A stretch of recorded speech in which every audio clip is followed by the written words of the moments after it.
अपनी कंपनी का क्राइटेरिया क्या है। क्योंकि क्राइटेरिया जब आपके दिमाग में रहेगा तो हम लोग क्या करेंगे, क्राइटेरिया दिमाग में है तो फिर आपको बंदा सेलेक्ट कर सकते हो। तो सिंपल ये है कि जो क्राइटेरिया है सिक्योरिटी के लिए वो कितना होना चाहिए, कम से कम 10th पास होना चाहिए। और तुमको पता है कि आज के डेट में बिना 10th पास के ना तो ड्राइविंग लाइसेंस बनता होगा, है ना, और ना ही किसी का पासपोर्ट बन सकता है, हो गया। तो इसलिए 10th पास होना जरूरी है कि 10th पास होगा तभी उसका नाम, फादर्स नेम और उसका जो डेट ऑफ बर्थ है वो मेंशन हो सकता है, ठीक है।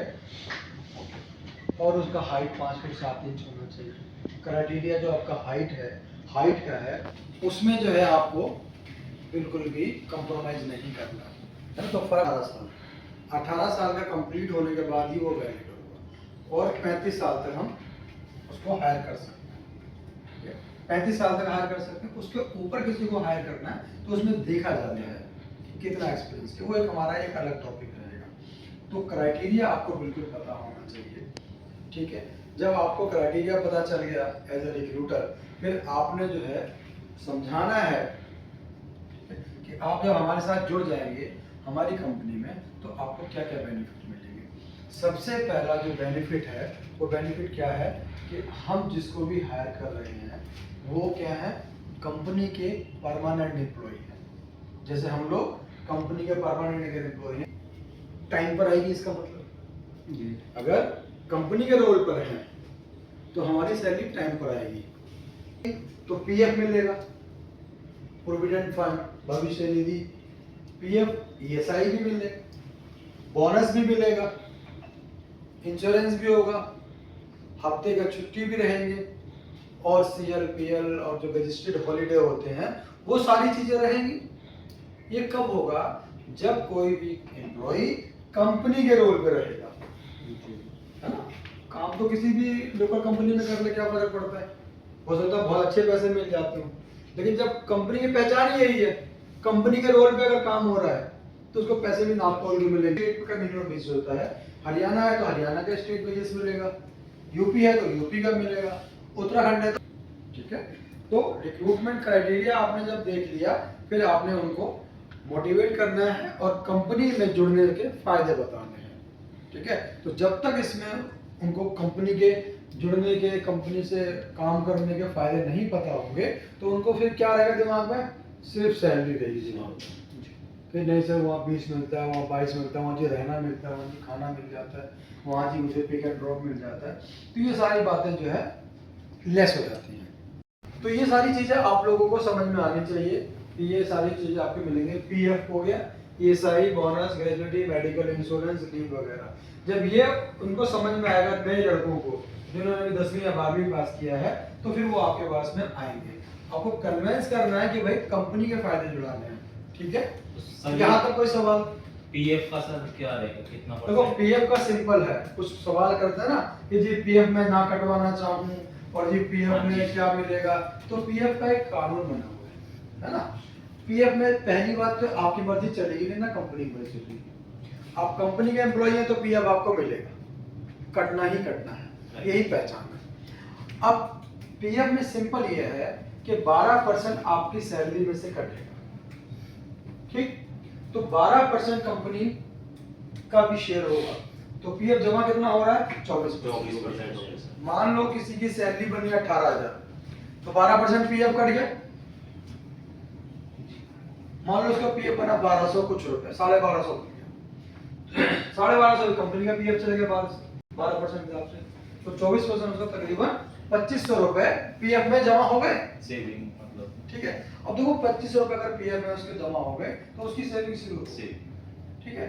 तो पीएफ के अंदर जो है आपकी कोई मर्जी नहीं चलती है। पीएफ जो है सिंपल फंडे में है 12 और 12 24% का, ठीक है। अब पीएफ निकाल कर सकते हैं, आपको जब जरूरत हो ऑनलाइन फॉर्म भरो निकाल लो उसके अंदर, लेकिन ध्यान रखो उनको समझाओ कि पीएफ के पैसे हर साल नहीं निकालते। ये का पीएफ हो जाएगा तो फायदा लगेगा, हर साल में तो कुछ समझ में नहीं आएगा, 25,000 रुपए आएगा। तो पीएफ का आपको ये कॉन्सेप्ट दिमाग में रखना है, समझ रहे हो। पीएफ के अलावा और कुछ ज्वाइनिंग के बाद में बेनिफिट्स और प्रमोशन वगैरह का सर देखो प्रमोशन वगैरह जो है प्राइवेट सेक्टर है, यहाँ प्रमोशन होना तो 1 मिनट में हो जाता है, क्योंकि यहाँ पे क्या है, काम देखा जाता है। अगर आपकी परफॉर्मेंस है, काम आपका अच्छा है, तो प्रमोशन आपका हो जाएगा। गार्ड है तो जल्दी से सुपरवाइजर बन जाएंगे। तो आपका जो सवाल है वो बिल्कुल वैलिड है कि भाई क्या ऐसा तो नहीं है हम लोग आज 10वीं या 12वीं है ग्रेजुएट करके आए गार्ड ही बने रह जाएंगे, तो ऐसा नहीं है। आप गार्ड से supervisor, senior supervisor, security officer, security manager, assignment manager, operation officer, operation manager, branch manager, ठीक है। फिर आप अपनी परफॉर्मेंस पे, अपनी काबिलियत के और अपने एजुकेशन के हिसाब से चलते चले जाएंगे। तो सिंपल यही है कि आपने ये समझाना भी है कि अगर आप अभी 12वीं पास हैं तो अपनी पढ़ाई कंटिन्यू करो, कि जब आपको अधिकारी बनाया जाएगा तो उसमें ग्रेजुएशन चाहिए, ठीक है। तो ऐसे हमारी कंपनी में बहुत सारे एग्जाम्पल हैं। तो ऐसा नहीं है कि आपको गार्ड भर्ती करवा रहे हैं तो वो गार्ड ही बना रहेगा, वो प्रमोट होगा। और कुछ सर ईएसआई के बारे में बता दीजिए, ईएसआई के क्या बेनिफिट है? देखो ईएसआई का बेनिफिट बहुत ज्यादा है जी सर। आपने क्लियर सबको समझाना है जी। कि आपको जब कंपनी में रहेंगे तो आपको ईएसआई की सुविधा भी मिलेगी। ईएसआई की सुविधा में क्या है, देखिए आप पहले तो बहुत पैसा करता था, अभी कुछ नहीं करता, अभी सिर्फ आपकी सैलरी में से कटेगा जी। 0.25 करके, जी सर। ठीक है। और 4.25 कंपनी पे करती है। जी सर। सिंपल, अगर ईएसआई में 1 रुपया जा रहा है जी। या ठीक है, तो 25 पैसे आपकी सैलरी से कटेंगे, 75 पैसे कंपनी देगी, समझ गए। तो ऐसे ही आपका जो ईएसआई है वो आपका जो कटता है आपने कितनी ड्यूटी करी है पूरे महीने में, ठीक है। थोड़ा और जोड़ देता हूँ, पीएफ तो होता है आपका जो मिनिमम वेजेस है उसी के ऊपर है 12%, जी। ठीक है। लेकिन ईएसआई है वो टोटल सैलरी पे कट जाता है। आपने अगर मान लो किसी बच्चे ने 12 घंटे ड्यूटी करी है, जो घंटे 324 हो गए हैं, तो ईएसआई सब पे चला जाएगा, ठीक है। तो ईएसआई के अंदर क्या होता है, वो और उनके फैमिली मेंबर जो उस पर डिपेंडेंट है, ठीक है, उनके पेरेंट्स होते हैं और बीवी बच्चे होते हैं। कभी होता है देखो मान लो किसी का फादर है या मदर नहीं है, भाई बहन है, उसकी डिपेंडेंसी के ऊपर तो लेटर बना के जमा करेगा, उसके अंदर आ जाएगा। वैसे तो ईएसआई की किसी की जरूरत ना पड़े, अच्छी बात है, बट इमरजेंसी में काम आता है। अब कंपनी में काम कर रहे हैं, ईएसआई का बेनिफिट है। मान लो आप ड्यूटी कर रहे थे और आप बाइक से जा रहे थे, किसी ट्रेवल करने जा रहे थे, एक्सीडेंट हो गया, पैर टूट गया, अब क्या होगा, अब तो तुमको डॉक्टर कहता है जी 6 महीने बेड पे रहोगे, उसके बाद ही चलो फिर सर्टिफिकेट चाहिए।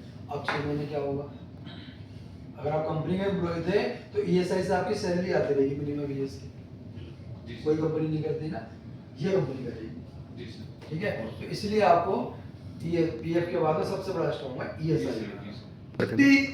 छुट्टी छाटी ये बड़ा आता है। आप जब ऑडियंस से बात करोगे, किसी गांव में जाओगे, किसी बात तो वो पता करता है, मैंने देखा है, वो कंपनी की समझना ही नहीं चाहता, वो खाली क्या पूछता है, छुट्टी पूछेगा और पैसे पूछेगा, नहीं। ठीक है। हाँ, तो वैसे समझ लो as per the act weekly off रहेगा, हफ्ते में एक छुट्टी, नॉट संडे, क्या रहेगा, वीकली ऑफ, सबका अलग अलग चलता रहता है। दूसरा क्या होता है, महीने में एक सीएल मिलती है कैजुअल लीव, जब आपका 1 महीना हो जाएगा काम करते हुए तो एक सीएल मिलेगी, ओके, और एक पीएल मिलेगी 1.25 सवा एक, तो महीने में 2.25 छुट्टी जमा हो गई, ठीक है जी। तो ये आपके हर महीने बढ़ते बढ़ते पूरे साल में जो है तो ये 35 के करीब पहुंच जाती है। 12 सीएल हो गए, 15 पीएल हो गए, आपके 5-7 रजिस्टर्ड हॉलीडे वगैरह भी होंगे, ठीक है। अब जो हॉलीडे, अब जैसे 26 जनवरी है तो 26 जनवरी के आगे पीछे जो ड्यूटी करेगा उसको डबल पैसा मिलेगा, है ना। तो लीव आपके पास है, आप लीव अपनी जमा कीजिए, जो पढ़ाई करने वाले हैं वो उनके काम आती है, लीव एग्जाम टाइम में छुट्टी ले ले, ठीक है। तो लीव का जो है यूज आप कर सकते हो, तो लीव आपके है, इसमें कोई शक नहीं। ये इसीलिए समझाना है, बार बार जो बात आ रही है ना कंपनी के रोल पे, इसलिए कंपनी के रोल पे होती है। और कुछ सर ईएसआई का जो क्राइटेरिया है सर, कितनी सैलरी तक कटता है, उसके बाद ईएसआई नहीं कटता, जैसे हम लोगों का नहीं कटता है? 21,000 से नीचे नीचे का, अच्छा अच्छा। 21,000 से नीचे नीचे, ये सर कौन सा क्लियर है। और कोई सवाल किसी का? सर जी मेरा सवाल ये था कि कोई भी एम्प्लॉय कब तक ड्यूटी कर सकता है? कंपनी के अंदर जो है ना 58 साल की रिटायरमेंट की एज रखी हुई है, 58 साल तक वो काम कर सकते हैं, ठीक है।